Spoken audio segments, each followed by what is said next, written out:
because we've done quite a bit of it before.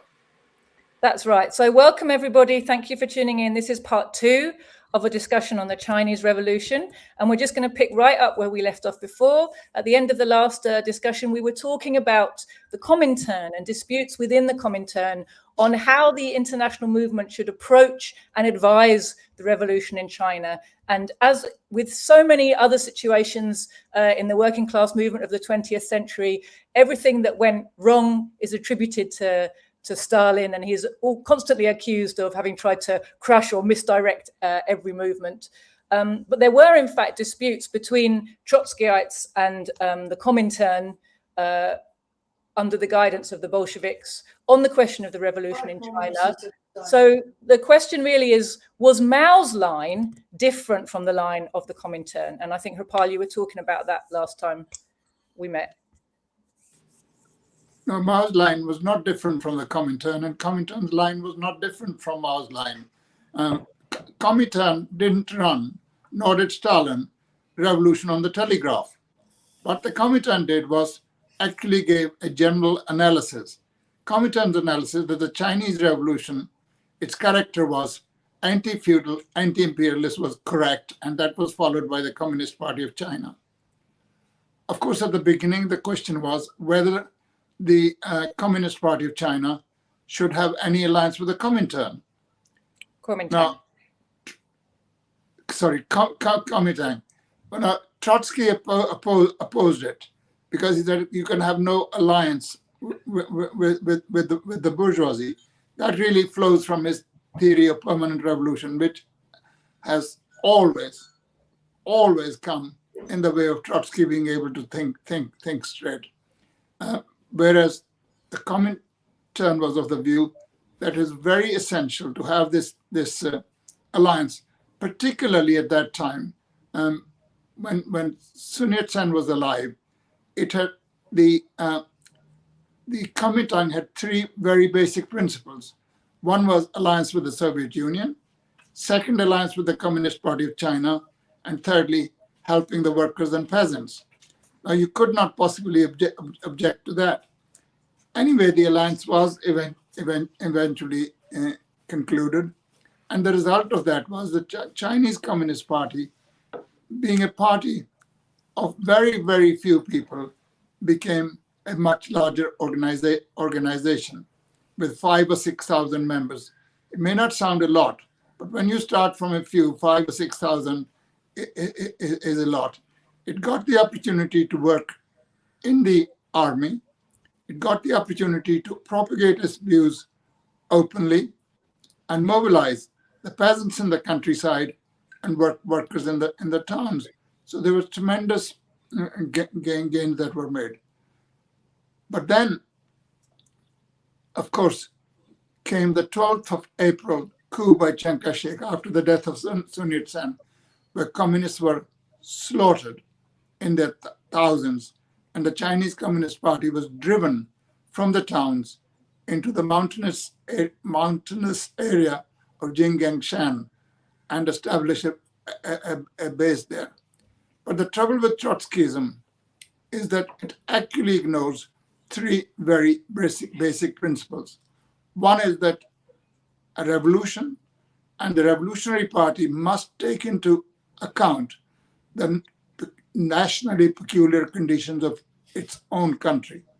The general principles will not help you if you don't take into account the peculiar characteristics of the country concerned. Trotsky was opposed to an alliance with the bourgeoisie because you couldn't have an alliance with the bourgeoisie because there was no alliance with the bourgeoisie in Russia. However, Russia was an imperialist country.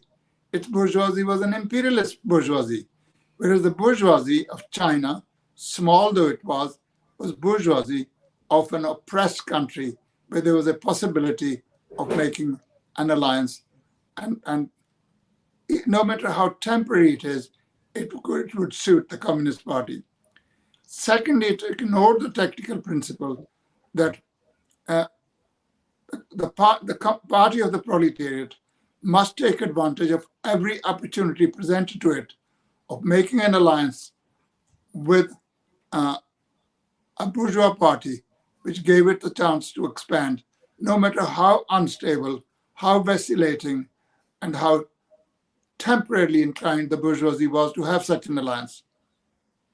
And thirdly, in the final analysis, the learning comes not only from books, books are very important, but also from practical experience. And the Trotskyites ignored all these. And when, of course, Chiang Kai-shek staged his coup, they blamed everything on the Comintern. They blamed everything Stalin. This was not the case. In fact, this had only happened because the leadership of the Communist Party of China, then headed by Chen Tu-Siew, followed a right-wing policy of just merging with the Comintern, not arming the workers and peasants, not defending their rights for better living conditions, not maintaining a properly independent existence, and not putting enough emphasis on military affairs and on the question of having an armed force. And this was in violation of the instructions of the Comintern. And then the final thing is, even if the Chinese Communist Party followed correct line, it doesn't mean that it will win. If you follow an incorrect line, you can never win. But if you follow correct line, you may still not win because the other side at that time proved to be far stronger, which was the case in China. The strength of the Comintern army at that time was more than 2 million. And therefore it was in a position to crush the Chinese communists and force them into the mountainous area. So really these were the disputes. And even then, when the Chiang Kai-shek betrayed the revolution, for a few months, the revolutionary center led by the petty bourgeoisie established itself in the city of Wuhan. And the Communist Party made an alliance with the Wuhan Comintern. And while Zinoviev and Trotsky, not advocating the withdrawal of the Communist Party from this alliance, wanted to establish Soviets. Now, Soviets are organs of uprising. These are organs for overthrowing an existing power. Now, you can't have an alliance with a power that you're trying to overthrow at the same time. There may be different stages of doing so, but you can't do the same thing at the same time. It's like sitting on the branch of a tree and going with a saw, cutting off that branch. And you know the result of that would be physically, you drop down with a big thump, okay? And that's what would have happened to the Communist Party of China. But during the Wuhan period, these are revolutionary times when things move very fast. The Chinese Communist Party became a party of 50,000. From being insignificant in the revolutionary movement, it became the hegemon of the Chinese Revolution and was to stay the hegemon of the Chinese Revolution throughout the years of the Agrarian War, throughout the years of war of resistance against Japan, and again throughout the years of the civil war that Chiang Kai-shek launched after the defeat of Japan in 1946, right up to the liberation of China. And of course, it continues to be a hegemon today. And that was something of a remarkable achievement, what was done, but it was only done by following the correct policy. If anybody doesn't believe us, there was a very close comrade of Mao Zedong. He was very, very close to Mao Zedong, except for the last few months of his life, Chen Po-ta. He wrote a very enlightening pamphlet, Stalin and the Chinese Revolution, in which he says that Stalin's analysis was correct, and if it wasn't followed, it was because of the failure of our own right-wing leadership, who even tried to hide Stalin's analysis from the Communist Party. And Chen Tu-siew, you remember, then once he was defeated in the Chinese Communist Party, tried to launch a Trotskyite movement. He failed in that, and I think, if I'm not mistaken, Caleb, you correct me, he ended up by spending the rest of his life in Canada as an exile. Is that right? I don't know. We don't know. Caleb, do you want to talk any more about the kind of Trotskyist approach to the Chinese Revolution before we move on there? Well, one thing I did want to reference is one of the most common Trotskyite smears against the Chinese Revolution is that because it's a block of four classes, because the People's Republic was created on a block of four classes, because it was founded as a people's democracy, that it is therefore not a socialist country. It is not a proletarian dictatorship. And I think that this is a form of dogmatism where they're saying because it's not simply the rule of the industrial proletariat, it's not a socialist society. Frederick Engels in Socialism, Utopian and Scientific makes clear that the proletariat takes power on behalf of all of society. And the proletariat is the majority in capitalism, but in societies that are held back in impoverishment by imperialism and prevented from reaching the stage of full capitalist development, the Communist Party will lead a coalition of different classes, but led by proletarian ideology, is my understanding. But I'd be curious to hear what Harpal has to say in response to that common smear that I often hear. They'll say, look at the Chinese flag, those different stars, they stand for different classes. So that shows it's not a socialist society because it's not a proletarian, it's not a purely proletarian dictatorship. It's one of the people's democracies that was formed in the aftermath of the Second World War. And, so I'd be curious to hear Harpal refute that point. It's basically, first of all, neither the Comintern, nor Stalin, nor Mao Zedong, nor anybody ever said that the Chinese Revolution at that time was the socialist state. They said it was a democratic revolution. In the olden terminology, we used to say bourgeois democratic, but the Chinese called it a people's democratic revolution. It was a revolution of the people, but with this difference, led by the proletariat. Proletariat was the guiding light in that revolution. It provided the leadership. The peasantry by itself cannot achieve much unless some leadership is provided. That leadership could either be provided by the bourgeoisie in China or by the proletariat. The bourgeoisie in China was very weak and proved weak and was not able to provide that leadership. That leadership vacuum was filled by the Communist Party of China. So when the Chinese People's Republic was established, it was the democratic dictatorship of the proletariat and the peasantry led by the proletariat. It's only after a number of years of constructive work that it passed on to the socialist stage, and the Chinese said it's become a socialist state. Of course, the name of China is not changed. It's still the People's Republic of China. But these are historical things. And, it became, according to the Trotskyites, even the Russian Revolution ceased to be proletarian revolution once Trotsky was expelled. So the whole thing depended just on one individual, whether it was a dictatorship of the proletariat or the bourgeoisie. They said socialism could not be built in a single country, and yet they wanted to assume the leadership of that country where no socialism could be built, and were to continuously accuse Stalin of not hastening the development of socialism, the very socialism they said could not be built because it could not be built in a single country. So, Trotskyites don't really particularly have solid ground for making these accusations, which Trotskyites say so many things, and they just shoot at the mouth without thinking. By the law of statistical averages, every now and then they're right? But that is just by accident. It's not because it's a well thought out statement that they've made. They just learned a few formulas which they teach their followers, who come to distribute leaflets for a few years and sell papers, and then they get fed up because there's no way around, there's no way out, and they leave. So all they breed is skepticism and cynicism, and basically preaching an ideology which is counter-revolutionary, but wrapped in ultra-revolutionary terminology. That is the way they function. One of your compatriots wrote a book, I can't remember his name, left in words, right in essence, or right in deeds. Yeah, Carl Davidson wrote that book. Yeah. What Davidson? Carl Davidson. Yeah. Thanks.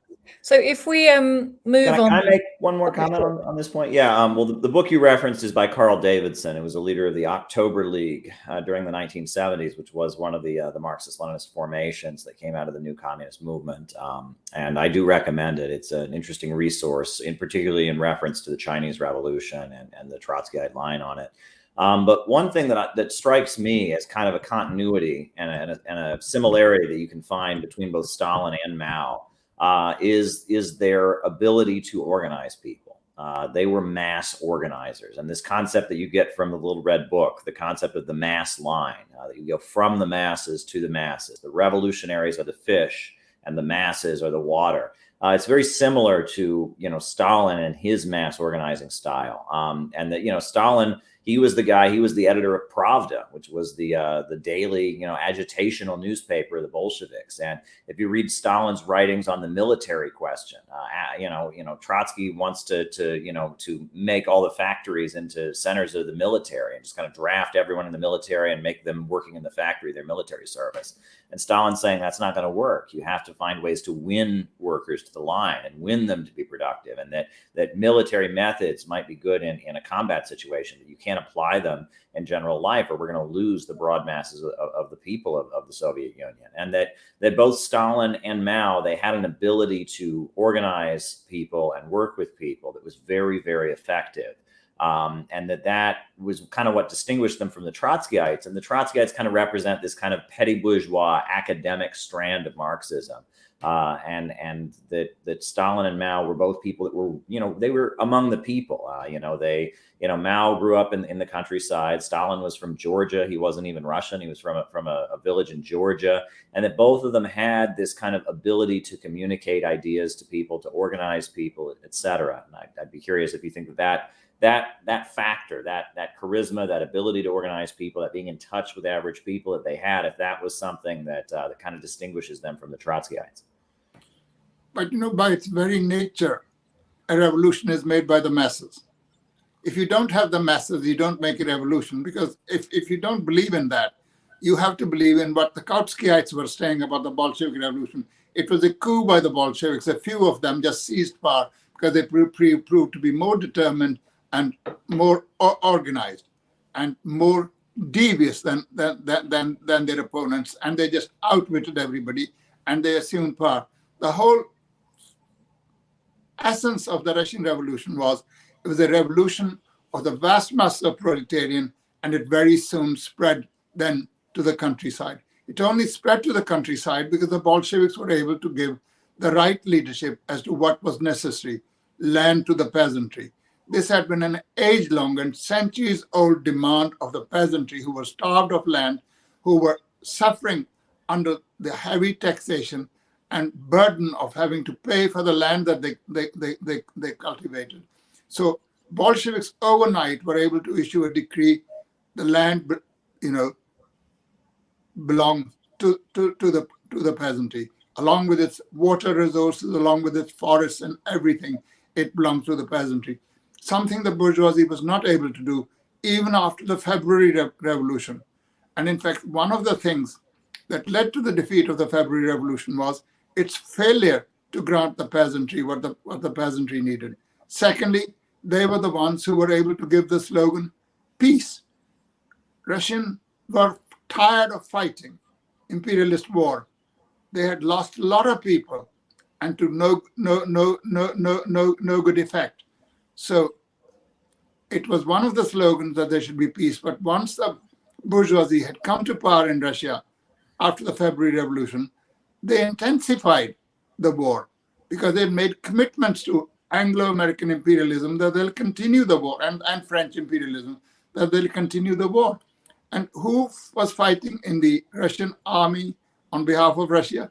The peasants in uniforms.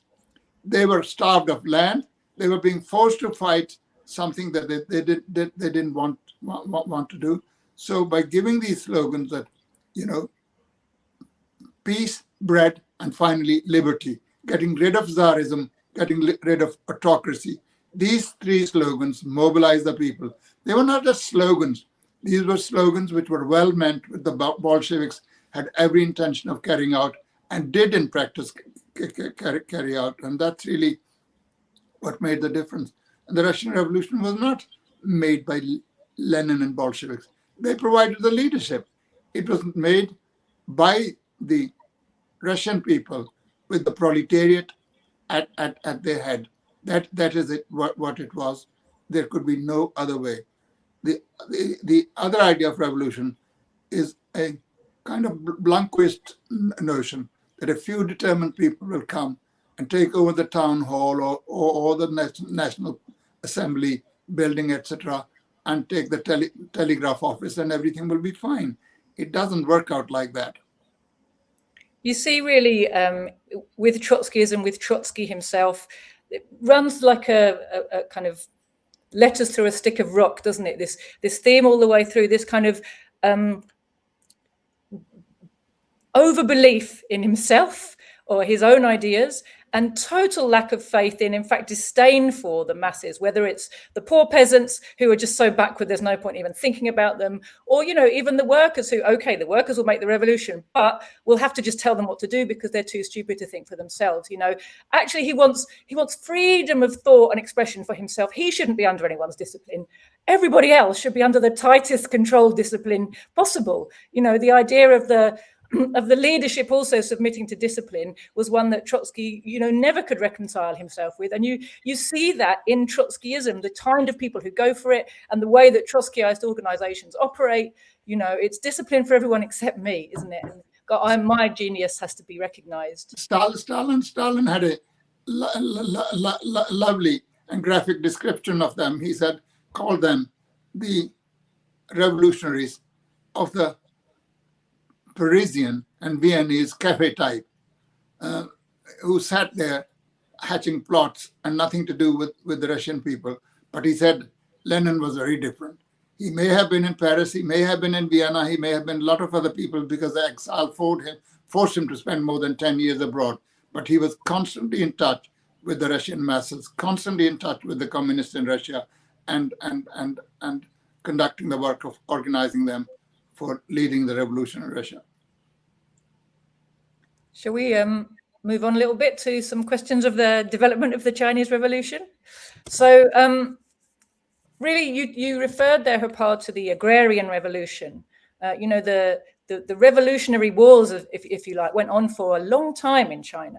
You're talking probably from 1927 all the way up to 1949. So there's various kind of stages that are recognized within that.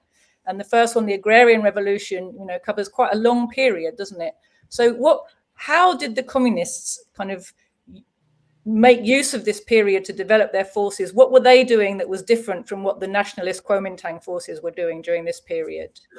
Well, it's very difficult to periodize these things, but if there is to be periodization, then the Agrarian Revolution lasts from 1927 to 1937. And in these 10 years, the communists were very, very successful. They were successful because they applied the right kind of tactics and right kind of policy. First of all, as had been the experience in Europe, and especially of the Russian Revolution, the revolution was centered around towns. But after the communists had been annihilated and driven out of towns, Shanghai, Beijing, etc., then they were in the countryside.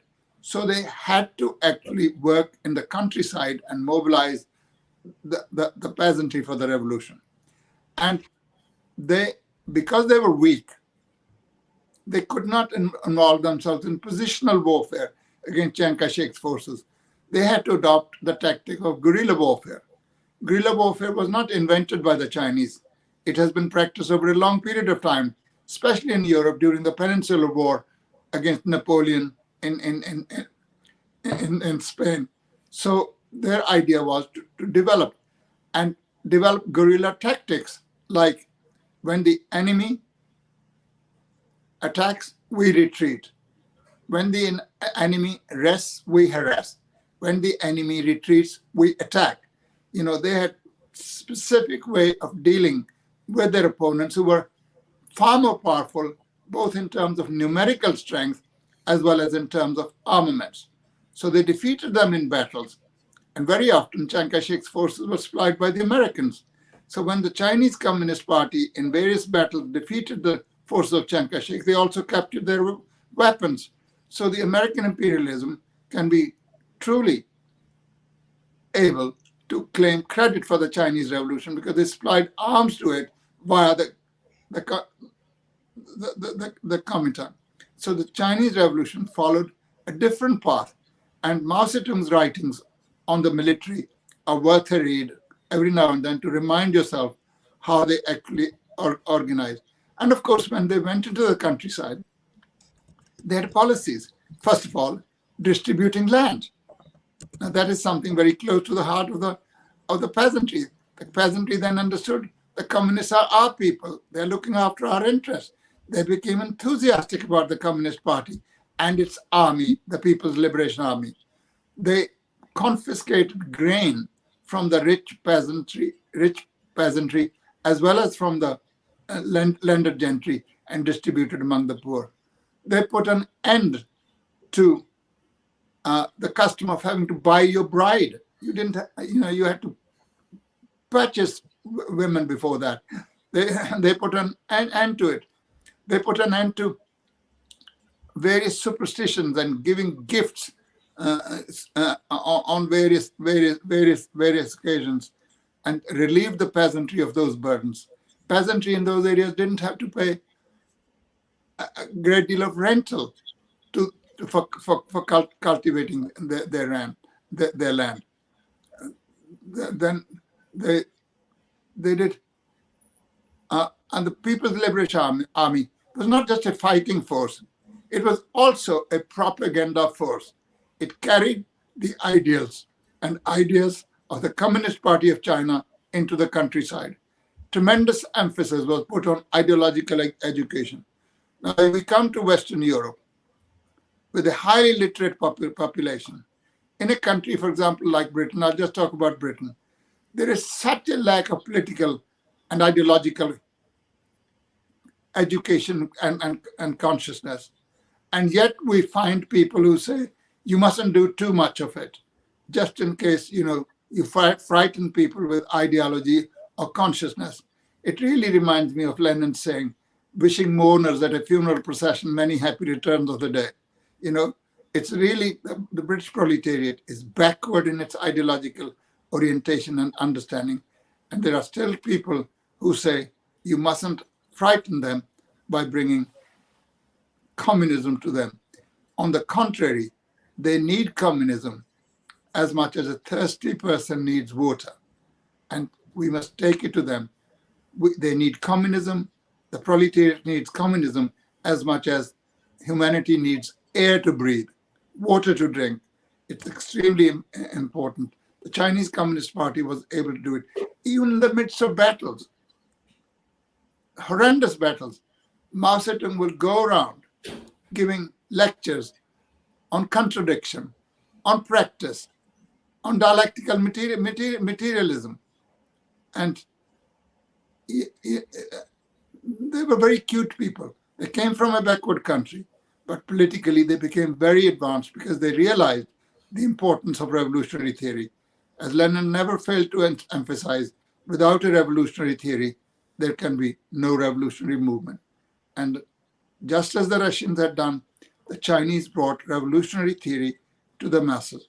Ever since they formed the Communist Party in 1921 in the wake of the October Revolution, they never looked back. They realized the importance of this. And so these were the reasons for the success of the Communist Party.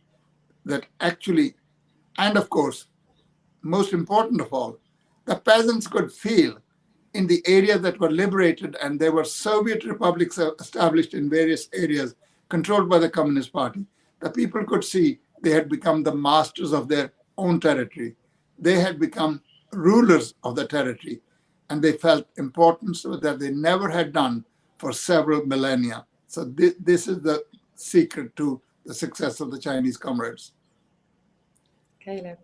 Sure. I mean, there's a lot of things that are really important about all of this. One of the first things is to point out that the People's Liberation Army was a political army, and it remains so even to this day. The People's Liberation Army in China to this day is accountable to the party, not the government, and it is a political entity. And the bourgeoisie, they maintain that the U.S. Army is not political at all. No politics whatsoever. They just enforce the law. They obey the president. No politics. Well, we know that's malarkey, right? The U.S. military is full of indoctrination.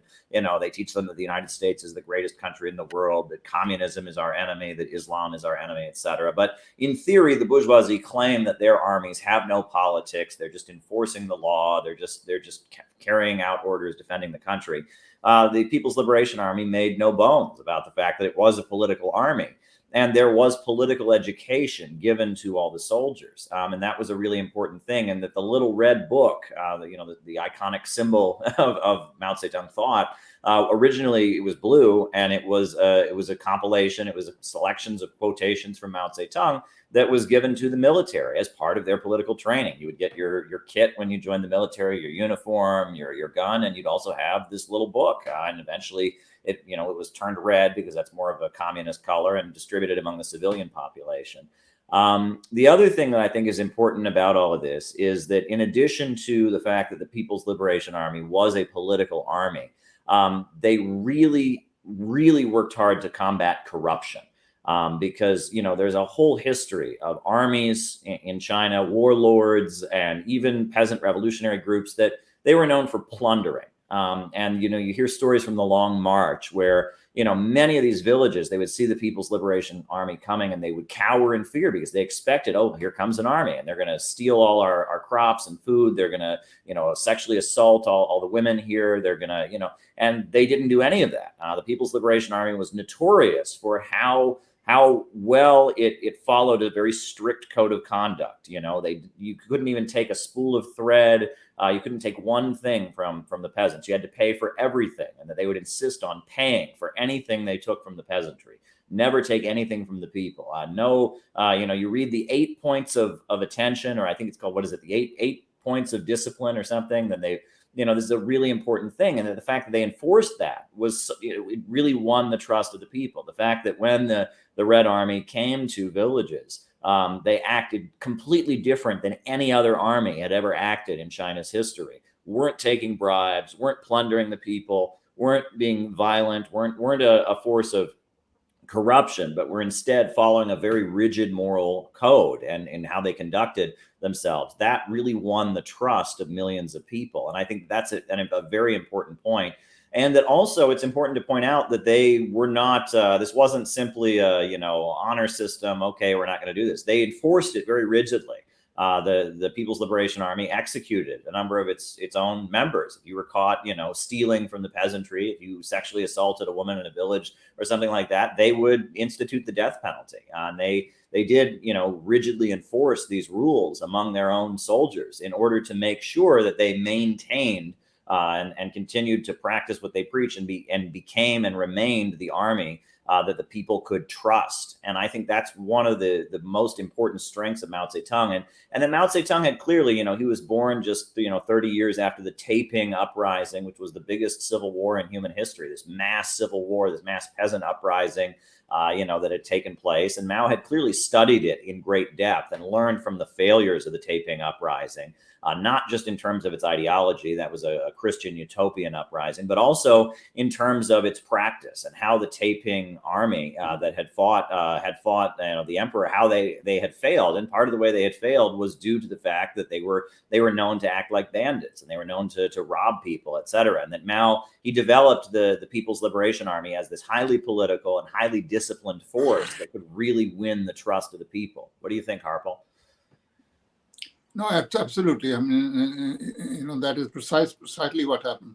See, the one thing that proletarian revolutionaries and revolutionary Democrats can never be frightened of is telling the truth. I mean, if we say we want to establish dictatorship of the proletariat, there's nothing to be ashamed of that. It is the dictatorship of the majority over the exploiting minority. We can be open about it. The bourgeoisie, by its very nature, represents, as it does, a very minuscule portion of the population who are exploiters. They can't go around saying it's a dictatorship of the bourgeoisie. Now you'll follow us or else. If they did that, even the most dim-witted worker would say, hey, I'm not following that. I'm not following dictatorship. But they have to say, no, it's a democracy. It's your government. You have put us in this place so that we can come and deceive you, beat you, and misrepresent you. You know, they have to indulge in subterfuges because they represent a minority exploiting class. The proletariat can afford to tell the truth. I mean, people suddenly find their blood gets cold, curdled, if you mention the dictatorship of the proletariat. Every class, every state is a dictatorship of one class or the other. So the choice is yours. You want dictatorship of the proletariat or you want that of the bourgeoisie? Well, given that choice, very simply, I think most workers will say, I'd rather have the dictatorship of the proletariat. But of course, that's not how the question is put when you have elections. It all boils down to whether the interest rates are going to go up by 0.25% or they're going to go down by 0.25%. That is not the issue. The issue is who owns the means of production. You know, as somebody I was associated with for a few years of my life used to say, we don't just want the loaf, we want the bakery. And that's really what the proletariat actually puts forward, that we're fighting for this, not to get some short-term alleviation, although we're not against short-term alleviation, we're not against reforms, but reforms really are an outcome of revolutionary struggle. They don't come automatically. I know something about the history of Britain. Every single advance, even in the establishment of trade unions in this country, was done in the teeth of opposition from the bourgeoisie. And in the course of organizing those strikes, workers very often lost dozens of their members at the hands of the gun-toting, hired, paid soldiers or policemen of the bourgeoisie. So it can only be that way. Thanks, guys. So the Agrarian Revolution period, you said Hopal started in 27, went up to 37. But of course, during that period also came the Long March. Yeah. And I'm sure that you guys would like to talk a little bit about that. It's a very kind of iconic moment in the history of the Chinese Revolution, in the history of the Chinese Communist Party, you know, kind of a huge odyssey, if you like, of kind of determination and suffering and just tactical kind of brilliance to save the revolution at a time when it was massively under pressure and threat. Well, soon after the betrayal of Chiang Kai-shek and the slaughter of communists, the Communist Party of China learned two lessons. One, without a people's army, the people have nothing. And secondly, the Communist Party had to provide the leadership. And soon after they were pushed out of the towns, they established themselves in the mountainous area of Jinggangshan, as I said before. And straight away, 2 months later, they formed the People's Liberation Army in the August of that year, August 27. And they ruled a fairly large area. And the strength of the Communist Party came to 300,000, as indeed of the People's Liberation Army came to 300,000. And it is then that Chiang Kai-shek launched his second extermination campaign. And in 1934, forced them to vacate that area, and that is when the Long March starts. And it starts in October 1934, and it finishes in November of the following year. It takes a whole year, during which they had to travel through literally walk through several provinces. They had to fight lots of battles on the way. They had to cross very difficult mountains and swamps and rivers, but they managed to do that. If you want to find a description of that, you can find it in Edgar Snow's book, Red Star over China. It gives you a fairly good description of that Long March. So they went from the mountainous area to establish a base in Yan'an, in Shanxi province. And Yan'an became really the headquarters, not only of the Agrarian Revolution, but subsequently also of the Chinese Revolution through the War of Resistance against Japan. Now, when this long march is taking place, already by 1931, Japan had started invading China. In 1932, they had established a puppet regime in Mongolia called the Manchukuo. So instead of, and the Communist Party gave a call of resistance against Japan, but Chiang Kai-shek wouldn't agree to that. So the Communist Party, while actually is leading its much dwindled forces out of Jinggangshan in the direction of Yan'an, it's having to fight not only Chiang Kai-shek's forces, but also Japanese forces. And it's a miracle that they were able to survive and reach Yan'an with a strength of about 10,000 people. And that's from where they built up their strength and became, of course, the center of the war of resistance against Japan. They forced Chiang Kai-shek to conclude an agreement with them that they will fight against Japan in the war of resistance. And such was the outrageous policy of Chiang Kai-shek that even his own army officers rebelled against it. Two generals, they have a similar name, Zhang and Zhang. They captured at a place called Xi'an, Chiang Kai-shek, held him prisoner and said to him, you will conclude an alliance with the Communist Party. Well, Chiang Kai-shek found their arguments very persuasive. And he concluded, and the Communist Party sent Zhou Enlai to conduct negotiations. When he saw Zhou Enlai, Chiang Kai-shek, of course, knew him from earlier days. His face went white. He thought they're going to order my execution. But they had better use for him because he still was the commander of several million strong army. So they wanted him to join them in fighting. And this was agreed to. And that was a brilliant victory for the Chinese line of resistance against Japanese invaders and would-be conquerors of China. And everything that happened there helped the Chinese Communist Party because the Japanese conquered big towns. They were strong in towns.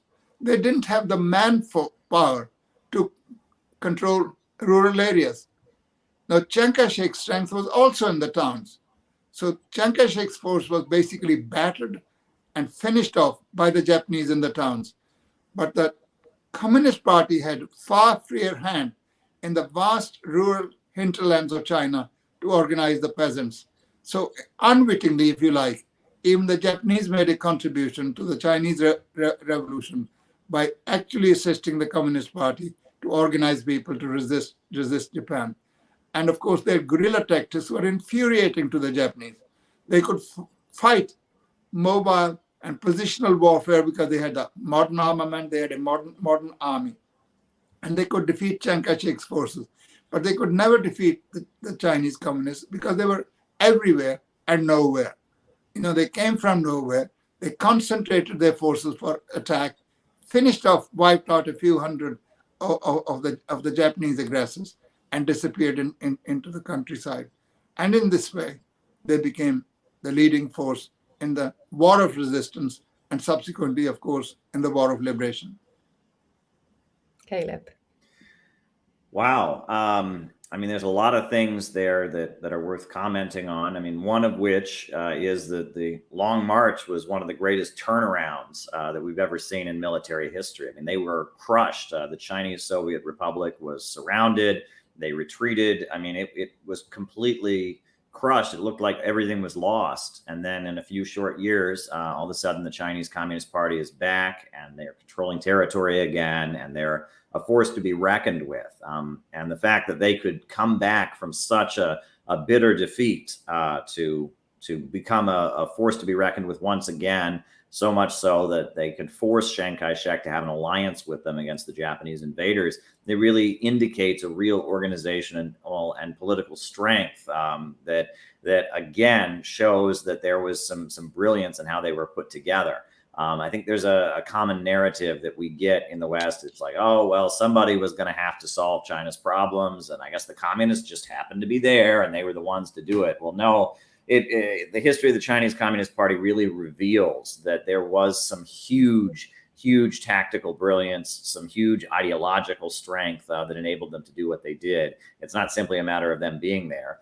And that also accompanies a lot of historical revisionism. I mean, the internet is full of historical revisionism from Taiwan, trying to claim that Mao didn't fight the Japanese invaders, that Chiang Kai-shek did all the fighting by himself. And this is all just, not based in reality whatsoever. I mean, it just doesn't match the facts.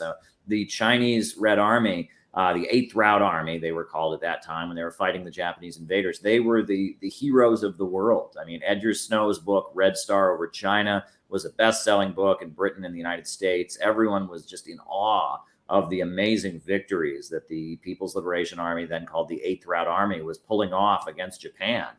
They were kind of, just the symbol of anti-fascism. Edgar Snow wrote a very good book during this time called People on Our Side, that showed how the Red Army organized and what they did, and that they were key in defeating the Japanese invaders. Yes, there were more casualties on the side among the KMT, but when it came to playing the decisive role, the Red Army was key. I mean, and they were known for being much more heroic and much more willing to sacrifice.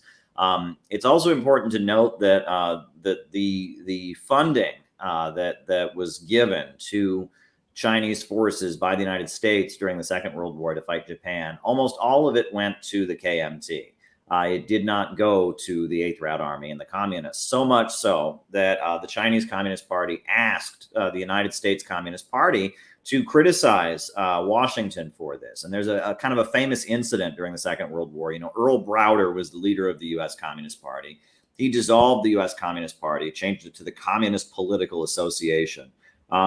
And during the war, the Chinese Communist Party asked the U.S. communists to make a statement and criticize the U.S. government for not giving more aid to the Chinese communist armies and their resistance. So Earl Browder gave a radio speech and urged Roosevelt and the government in Washington, D.C. to give more funding to the Chinese communists in their fight against Japan.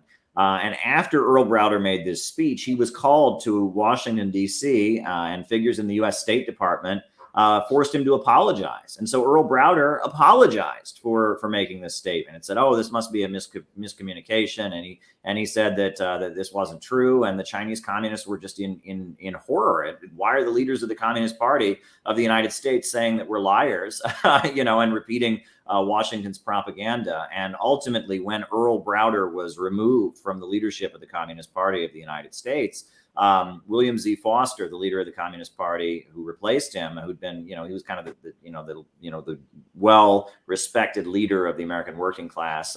He received a personal telegram from Mao Zedong celebrating the overthrow of Earl Browder. And that kind of, the confusion around who was getting the aid and who was getting the aid to fight the Japanese invaders, that was a very decisive in kind of the internal politics of the Communist Party of the United States, especially in leading up to the overthrow of Earl Browder, which I think is very, very interesting. So, but yes, I mean, it's just the Chinese Red Army, they were the heroes of the whole world during this time. Red Star Over China, People on Our Side. You watch, there's some old World War II U.S. military training films, the Battle of China, the Battle of Russia, where, it's very clear that the army that everyone was just looking to and watching achieve these miraculous, amazing victories on the battlefield, it was the Communist Army that was doing that. It was not the KMT Army that was doing that. The KMT Army was known for corruption, for robbing people, for plundering villages. They would throw away the lives of the peasants who joined their army, just as much as they possibly could. They were not the real decisive fighting force on the battlefield against Japan.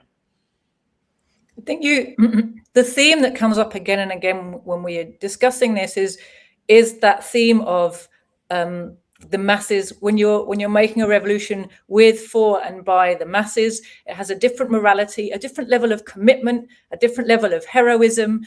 People are prepared to sacrifice much more. There's so much at stake, and it's for them, for their people, for the masses. People commit to it and feel differently about it. And one aspect, or one illustration of that, if you like, is seen on the Long March. The way that that demanded so much from people. So many people died along the way. Not only that, but people who had started the journey either pregnant or with small children or babies in arms, actually had to give babies away to peasants in villages as they passed and say, please bring up this child, because we can't take care of it. We have to move too quickly. We don't have what the child needs. And most of them never saw their children again. They didn't know where they'd been left. They didn't know what happened to them. But they were of the peasants, and the peasants were with them, and they just had to trust that, the children would be brought up amongst their people, and it would be okay. And it was a sacrifice for the greater good. That in that moment, you're not thinking of yourself or your individual child, you're thinking of the whole cause. And that really symbolizes, I think, the mentality and the morality of the collective at a time of, class war. Absolutely. I believe 2 of Mao's own children had to be given away like that from a previous marriage, because it was not possible to look after them. Conditions were so harsh, conditions were so difficult. So if you could find some peasant family that would take them, at least these kids will have a chance to survive and hopefully live and grow to be useful individuals. But the thing is, it's the most difficult sacrifice to make for a parent to give up their children. And if they did, you can see how passionately they felt about the cause of liberation of the Chinese people. Their whole life depended on it. They were not fighting somebody else's battle. They were not mercenaries paid $50 or whatever it is to fight, or $1,000 a day to go and fight in Ukraine, right? They were people who felt for the cause, and they were fighting for it, and were prepared to lay down their own lives, and even more importantly, their children's lives for the cause of liberation. And the Chinese Revolution is associated with tremendous sacrifice.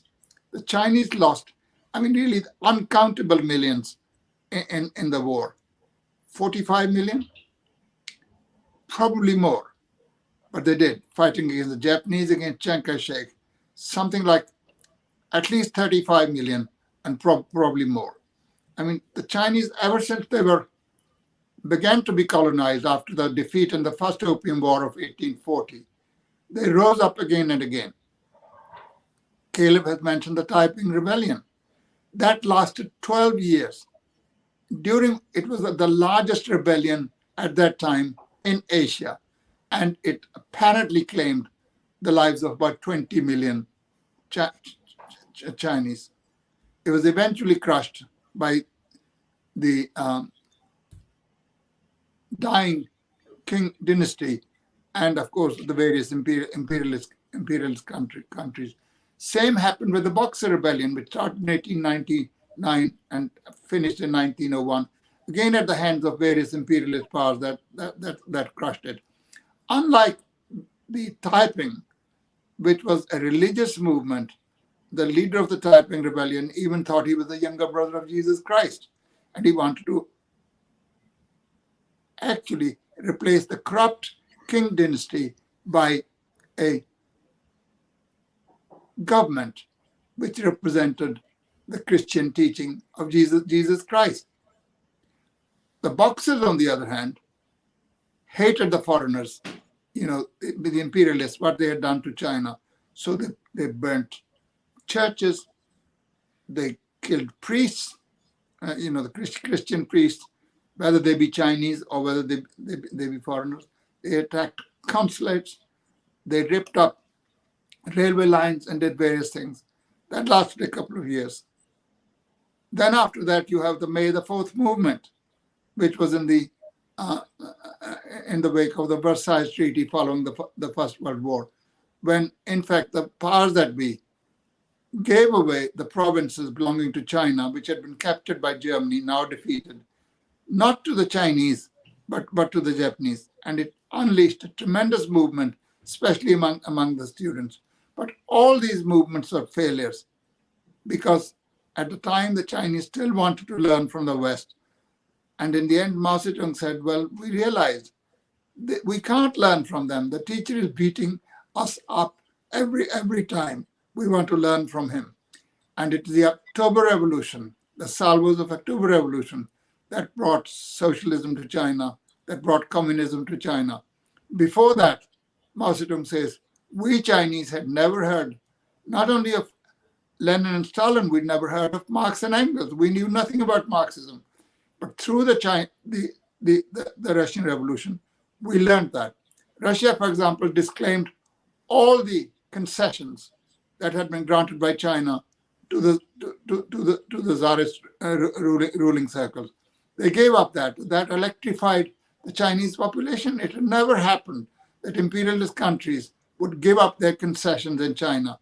But the Russians were the Bolsheviks were the first ones to do that. And that's really, in sum, what happened.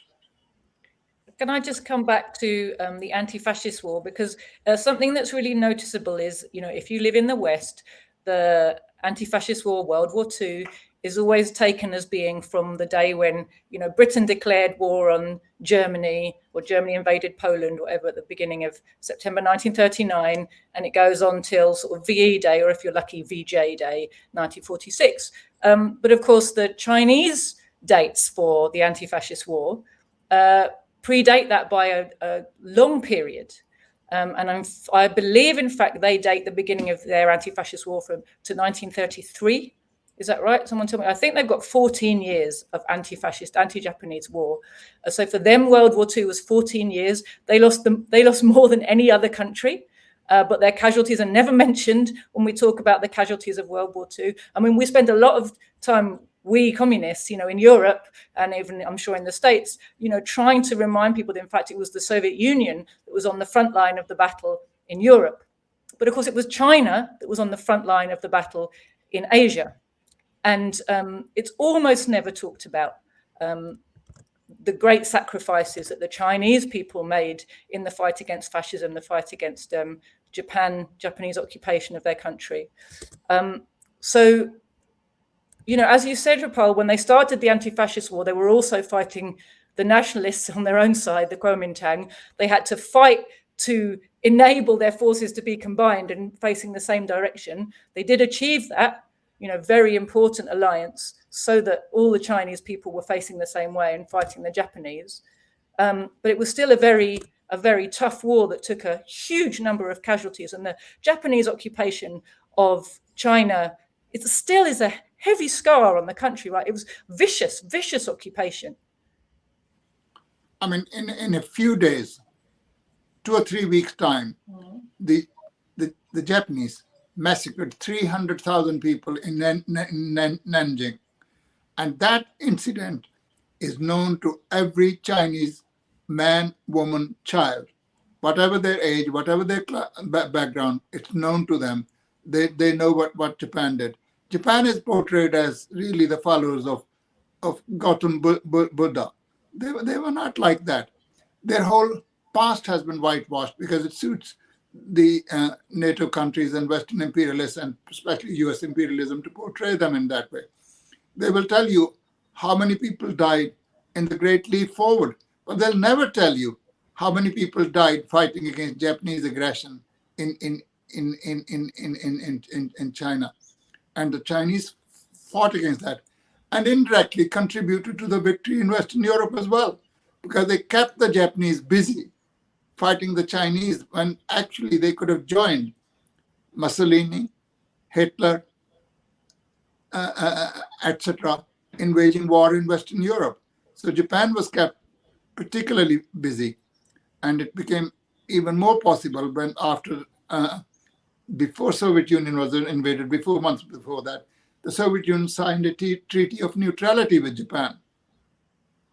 So he didn't have to worry about the Eastern Front that much. And of course, the Japanese helped this war effort very much by making the mistake of attacking Pearl Harbor. 2 months before America joined the war, or 3 months before, Harry Truman, who was later on to become president of the United States, said, we should help Germany if it looked Russia was winning, and we should help Russia if we thought Germany was winning. In this way, we'll weaken Germany and we'll finish off Bolshevik Soviet Union. That was their position. But of course, history wrote the chapter in a slightly different manner from that which was intended to be written by the imperialist powers, principally Britain, America, and France. So Americans were therefore obliged to fight against Japan, obliged to join the Second World War. Although, of course, on the Western Front, they delayed as much as possible right up to the summer of 1944, opening a second front, leaving the Soviet Union to confront the might of the German forces and their allies from Europe. So the history is being rewritten by the imperialist powers, particularly since the collapse of the Soviet Union. And although we sometimes appear to be a voice in the wilderness, we must hold aloft the banner of truth, and we must bring truth. Plato said 2,500 years ago, no one is hated more than someone who tells the truth. Yes, we are in that line of business, not because we want to be hated, but we are hated precisely because we speak the truth. It's not even particularly revolutionary to say that the Chinese and the Soviets made the greatest contribution to defeat of Nazism. This was admitted to in the aftermath of the Second World War, even by the principal imperialist countries. It was admitted by Churchill, it was admitted by Roosevelt. Don't worry about the French, because they joined the Nazis and be on their side Second World War anyway. So this was admitted to. But of course, they keep on writing. And now suddenly, from being Uncle Joe, Stalin had become a second Hitler, only worse. Hitler was not as methodical. He was not as cruel. He was not as scientific about killing others as Stalin was. And so that's how they write. You have got various lick spittles like Anthony Beaver, writing about Second World War. And it's a total falsification, because falsification of history is something that gets these writers not only publicity, but gives them a fair amount of money. Their books, which are third class, lacking in historical evidence, suddenly become bestsellers. And that's what they seek, and that's what they get. I'm sure that's Beaver's next project, the history of the Chinese Revolution. Go on, Caleb. I think we need to cut it here, actually, if possible, because I have other obligations. So